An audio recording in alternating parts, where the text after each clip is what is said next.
Welcome to Lakshmi food. સ્વાગત છે તમારું મારી યુટ્યુબ ચેનલમાં. તો ચાલો આજે આપણે એકદમ દેશી ભાણું બનાવવાનું છે. દરરોજે દરરોજ નવી નવી વેરાયટી તો આપણે ખાતા જ હોય. આજે આપણે બનાવવાનું છે એકદમ હલકું ફૂલકું જમવાનું. ખીચડી, બટાકાનું શાક અને ભાખરી, એની રેસીપી આજે આપણે બનાવવાના છીએ. તો ચાલો. આ બધાએ જનરલી બનાવતા જ હોય, પણ એક દાદાની કોમેન્ટ હતી કે આજે દેશી ખાવાનું બનાવજો, ખીચડી, શાક અને ભાખરી. તો એના માટે મેં અહીંયા 1 વાટકી ખીચડી લીધેલી છે. ખીચડીમાં મેં ચોખા અને મગની ફોતરાવાળી દાળ લીધેલી છે. એને હું એક પ્રેશર કુકરની અંદર એડ કરી લઉં છું અને એને 1 થી 2 વખત સરસ ચોખ્ખા પાણીમાં ધોઈ અને લઈ લેવાની છે. અને એની અંદર આપણે 1 વાટકી ખીચડી લીધેલી છે, એની સામે હું 2 ગ્લાસ જેવું પાણી લઈ લઉં છું. 200 mlના 2 ગ્લાસ મેં પાણી લીધેલું છે.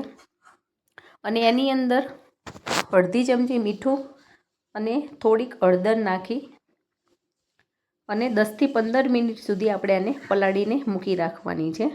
મીઠું આપણે ટેસ્ટ પ્રમાણે એડ કરવાનું છે. આટલામાં અડધી ચમચી જેવું મીઠું જોઈતું હોય છે. અને ખીચડીને આપણે 10-15 મિનિટ પલાળી રાખીને પછી બનાવીએ છીએ તો ખીચડી આપણી મીણ જેવી એકદમ સરસ બને છે. તો 15 મિનિટ પછી આપણે ગેસને ચાલુ કરી લેવાનો છે. હવે શાક બનાવવા માટે મેં 2 બટેકા સમારી લીધેલા છે અને વટાણા લીધેલા છે, લીલા વટાણા. અહીંયા હું ખડા મસાલા લઉં છું.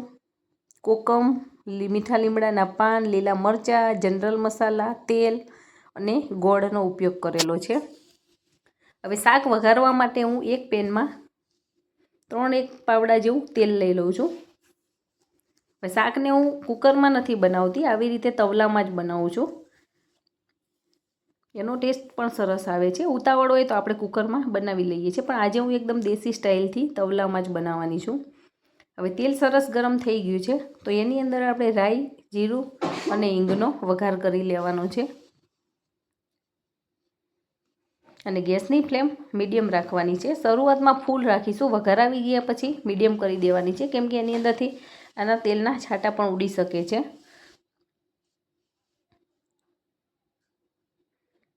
એક બાજુ આપણે ખીચડી મૂકી દીધી છે. હવે રાઈ જીરાનો વઘાર કર્યા પછી એની અંદર આપણે ખડા મસાલા ઉમેરી લેવાના છે અને એનું ઢાંકણ બંધ કરી દેવાનું છે, જેથી કરીને એ ઉડીને બહાર ના આવે. અને ચપટી હિંગ નાખી અને સરસ મજાનું આને મિક્સ કરી લેવાનું છે. હવે એની અંદર આપણે વટાણા ઉમેરી લેવાના છે. લીલા વટાણાને મેં આવી રીતે ઉમેરી લીધા છે અને વટાણા ઉમેરીને તરત એનું ઢાંકણ બંધ કરી દેવાનું છે, કેમ કે વટાણા ફૂટવા માંડે છે અને ફૂટીને તરત બહાર આવવા માંડે છે, એટલે આપણે દાજી ના જવાય એના માટે આપણે ઢાંકણ આવી રીતે બંધ કરી દેવાનું છે. અને બધા જ વટાણા સરસ ફૂટી જાય પછી એની અંદર આપણે થોડુંક મીઠું અને થોડીક હળદર એડ કરવાની છે. મીઠું નાખશું એટલે આપણા વટાણા તરત પાકી જશે અને હળદરથી એનો કલર સરસ બેસી જશે. એટલા માટે આ સમયે આપણે મીઠું ને હળદર એડ કરી લઈએ છીએ. અને વટાણા થોડાક પાકવા દેવાના છે. ત્યારબાદ એની અંદર આપણે બટાકા જે સમારેલા છે એ એડ કરવાના છે. તો પહેલાં આપણે થોડીક હળદર એડ કરી હતી. હવે આપણે પાછી અડધી ચમચી જેવી હળદર એડ કરી લેવાની છે. બધા જ શાકના ભાગની હળદર હવે આપણે એડ કરવાની છે. તો તમે જોઈ શકો છો કલર એકદમ સરસ આવે છે. અને મેં બટેકાને હવે ઉમેરી લીધેલા છે. અને આપણે આ શાકને તેલમાં જ પકાવીએ છીએ. પાણી અત્યારે નથી નાખવાનું. રસો કરવા માટે આપણે પાણી એડ કરવાનું છે, પણ એ લાસ્ટમાં એડ કરીશું. હવે બધા જ શાકના ભાગનું મીઠું એડ કરવાનું છે. તો અડધી ચમચી મેં પહેલાં એડ કર્યું હતું, અત્યારે અડધી ચમચી એડ કરી દઉં છું. અને 90% જેવા આપણા બટાકા બફાઈ જાય આમાં, ત્યારબાદ જ એની અંદર પાણી નાખવાનું છે. પાણી આપણે ફક્ત રસો કરવા માટે જ ઉમેરીએ છીએ. બટાકા ચડવવાના છે તેલમાં જ. હવે એની અંદર આપણે મસાલા કરી લઈશું. તો અડધી ચમચી જેવું મેં અહીંયા મરચું લઈ લીધેલું છે. તમે કેવું તીખું ખાઓ છો એ પ્રમાણે મરચું લેવાનું છે. તમારું મરચું કેટલું તીખું છે એના પ્રમાણે માપ લઈ લેવાનું છે. મેં આમાં લીલા મરચાં ઉમેર્યા છે, એટલે લાલ મરચું થોડુંક ઓછું એડ કરું છું. તો તમે જોઈ શકો છો શાકનો કલર એકદમ સરસ લાગી રહેલો છે.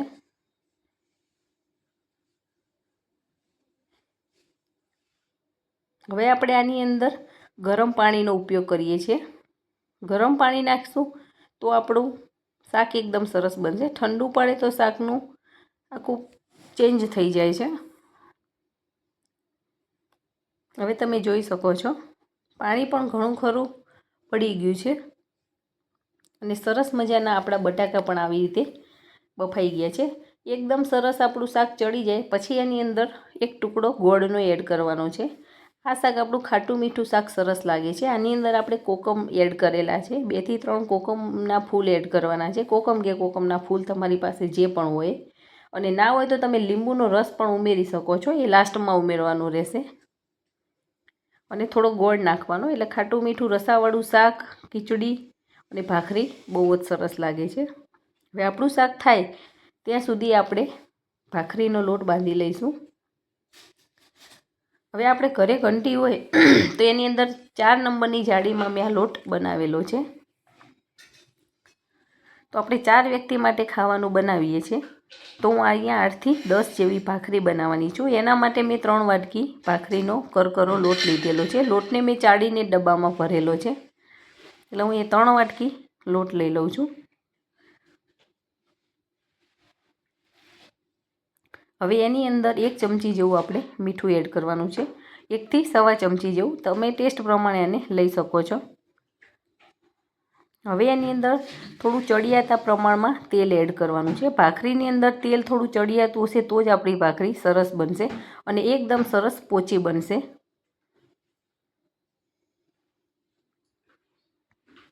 આવી રીતે મુઠ્ઠી પડતું મોણ લેવાનું છે. તમે જોઈ શકો છો આપણો લોટ જરાય કોરો ના લાગવો જોઈએ એટલું આપણે આમાં તેલ ઉમેરવાનું છે. હવે પાણી નાખતા જઈ અને ધીમે ધીમે આને મસળીને લોટ બાંધી લેવાનો છે. એકી સાથે પાણી વધારે ઉમેરી નથી દેવાનું. થોડુંક થોડુંક પાણી ઉમેરતા જઈશું અને આપણે લોટ બાંધતા જઈશું. ભાખરીનો લોટ હંમેશા કઠણ રાખવાનો હોય છે. એકદમ કડક નથી રાખવાનો અને એકદમ ઢીલો પણ નથી કરી દેવાનો.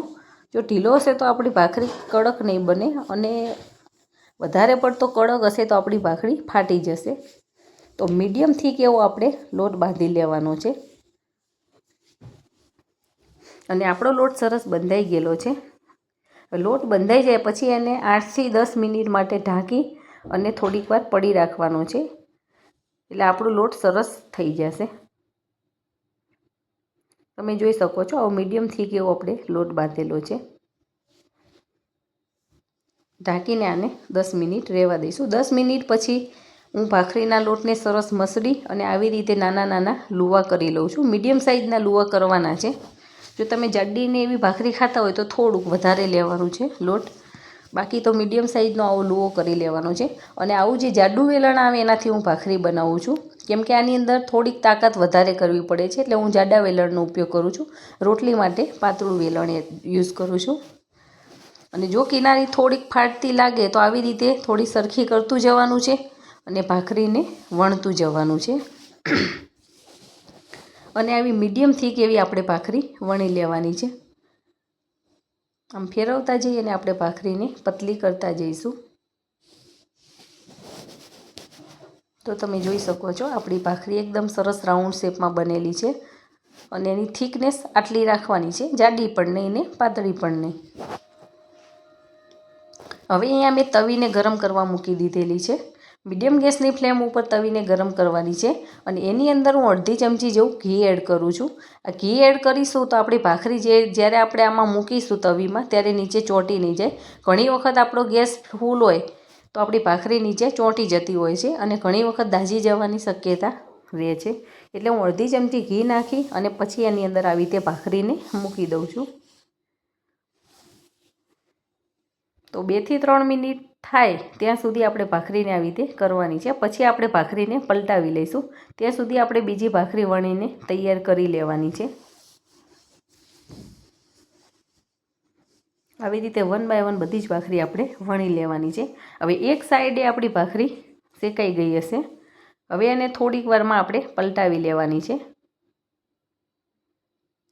ઘી નાખ્યું છે એટલે આની અંદરથી થોડાક ધુમાડા નીકળે છે, પણ એ પહેલી ભાખરીમાં જ થશે, પછી વાંધો નહીં આવે. આપણી તવી સરસ ગ્રીસ થઈ જાય ઘીથી પછી એકે ભાખરી ચોંટશે નહીં. એક જ વખત આપણે ઘી નાખવાનું છે ફર્સ્ટ ટાઈમ. હવે એક સાઈડે આવી લાલ થઈ જાય પછી આપણે એને પલટાવી લીધેલી છે. હવે બીજી સાઈડે પણ એને આવી રીતે થોડીક લાલ થવા દેવાની છે. થોડીક લાલાશ પડતી થાય એટલે આપણે આ ભાખરી દબાવવાનો મારી પાસે ડટ્ટો છે. આપણે ના હોય તો કપડું હોય કોટનનું એનાથી પણ આપણે પ્રેસ કરી અને ભાખરીને દબાવતા જવાનું છે.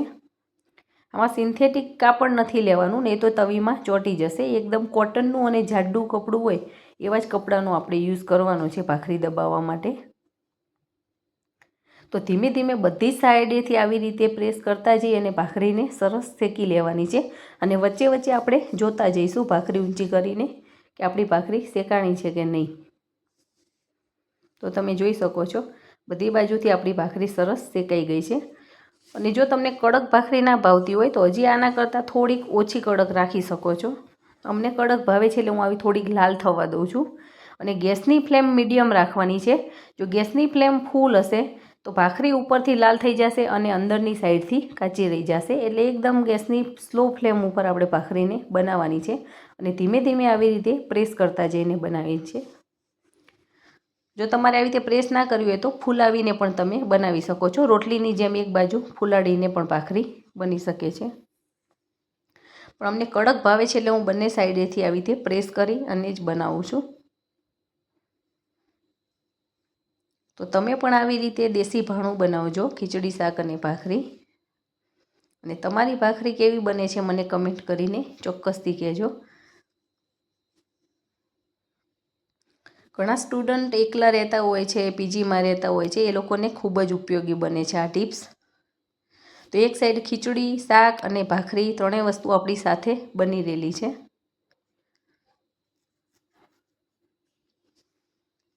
તો હજી સુધી તમે મારી ચેનલને સબસ્ક્રાઈબ નથી કરી તો ફટાફટ સબસ્ક્રાઈબ કરી દેજો અને બેલ આઇકોન દબાવવાનું ના ભૂલતા, જેથી કરીને આવનાર તમામ નવી રેસીપીના વિડીયો ફટાફટ તમારી સુધી પહોંચી જાય. તો તમે જોઈ શકો છો આવી રીતે આપણી ખીચડી, શાક અને ભાખરી બધું જ બનીને તૈયાર થઈ ગયું છે. હવે એક સર્વિંગ પ્લેટની અંદર સર્વ કરી લેવાની છે.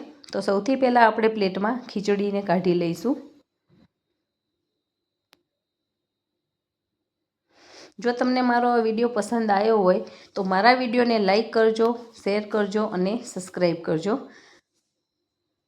તમારા ફ્રેન્ડ અને ફેમિલી મિત્રોને ચોક્કસથી શેર કરજો અને તમે પણ આવી રીતે રેસીપી બનાવજો. તો શાકની સ્મેલ પણ સરસ, એકદમ દેશી સ્ટાઇલ રસાવાળું બટાકા અને વટાણાનું શાક, ખાટું મીઠું ટેસ્ટમાં ખીચડી અને ભાખરી બનીને સરસ તૈયાર થઈ ગયેલી છે.